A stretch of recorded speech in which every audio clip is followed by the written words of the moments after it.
Hello everyone, আসসালামু আলাইকুম। ঈদের ছোট্ট একটা ব্লগ নিয়ে আপনাদের সামনে হাজির হলাম। আসলে ঈদে খুব একটা ঘোরাঘুরি বা কোনো কিছুই কখনোই করা হয় না। তারপরেও যেহেতু আমাদের ছোট্ট একটা পিচি ছিল, বড়াপুর মেয়ে, তো ও খুব আবদার করতেছিল যে আন্টি চলো একটু বাইরে ঘুরে আসি। তো সেই সুবাদেই আর কি আমারও একটু মনে হলো যে ঠিক আছে একটু সাজুগুজু করি। তো আমি তো কখনো হেভি কোনো মেকআপ করি না। তো আজকে যেহেতু হোয়াইট কালার ড্রেস পরেছি, তো আমি যদি একটু মেকআপ না করি তাহলে আমাকে পুরোটাই কালো কালো লাগবে আর কি। এই জন্যই আজকে একটু হেভি মেকআপ করলাম। তারপর ক্যামেরাতে মনে হচ্ছে আরও অনেক বেশি। তারপর আমরা একটা অটো ভাড়া করে চলে গেলাম। আর যাওয়ার সময় খুব বেশি ভালো লাগতেছিল, কারণ অটোতে উঠে খুব সুন্দর একটা বাতাস হচ্ছিল। আর গ্রামের ওয়েদার খুব বেশি গরমও না, খুব বেশি ঠান্ডাও না। ঢাকাতে তো মোটামুটি ভালোই গরম পড়ে গেছে। তারপর আমরা আমাদের গন্তব্যস্থলে নেমে পড়লাম, কারণ বিকেলবেলা খুব একটা বেশি দূরে বা এমন কোনো স্পটে যাব না যেখানে গেলে ছোট বেবি নিয়ে একটু বিব্রতকর পরিস্থিতি হবে।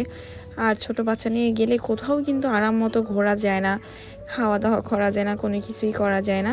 তো আমরা একদম সন্ধ্যার আগ দিয়ে বের হয়েছিলাম যাতে রোদ না থাকে আর ওই সময় হুটহাট করে বেরিয়ে চলে আসতে পারি।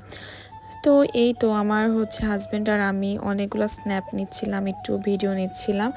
কিন্তু আমার হাজব্যান্ডকে অনেক বেশি বয়স্ক লাগতেছিল। ওর সাথে আমি একটু ঝগড়াও করছিলাম, বলছি তুমি কেন এত বড় বড় দাড়ি রাখতেছো, আগে কখনো তোমার দাড়ি দেখি নাই। বিভিন্ন অকেশনেও তাকে দেখেছি প্রোগ্রামে, সে দাড়িটা আগে ক্লিন করে, আর এখন হঠাৎ করে দেখি সে দাড়ি রাখা শুরু করলো। যাই হোক, তারপর আমরা একটা দোকানে বসলাম, সেখান থেকে অনেকগুলো চিপস খেলাম। তারপর আমরা চটপটি ফুচকা খেয়েছি, ওগুলো আমি স্ন্যাপ নেব প্লাস ভিডিও নেব একটু মনে ছিল না। যাই হোক, তারপরে আমরা একটা দোকানে বসে চা খেলাম, আইসক্রিম খেলাম।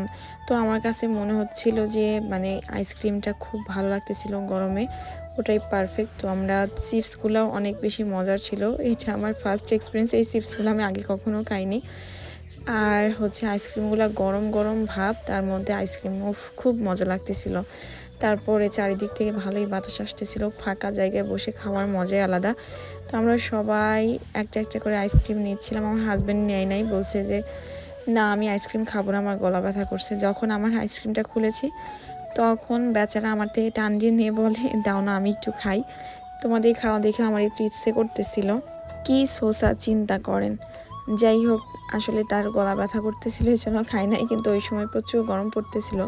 তো আমরা যেহেতু খাচ্ছিলাম, তো আমি ওকে রিকোয়েস্ট করতেছিলাম যে তুমি একটু খাও, ভালো লাগবে। তো আজকে আমার আসলে এই ধরনের ব্লগ শেয়ার করার কোনো ইচ্ছাই ছিল না। তারপরেও মনে হলো যে অনেকেই ইনবক্স করেন যে আপু ঈদের ব্লগ তো দিলে না, ঈদে কি কোথাও ঘুরতে যাওয়ার নাই। আমার খুব কাছের পরিচিত কিছু মানুষ আছে যারা যারা প্রতিনিয়ত আমার ব্লগ দেখে, তারা আর কি।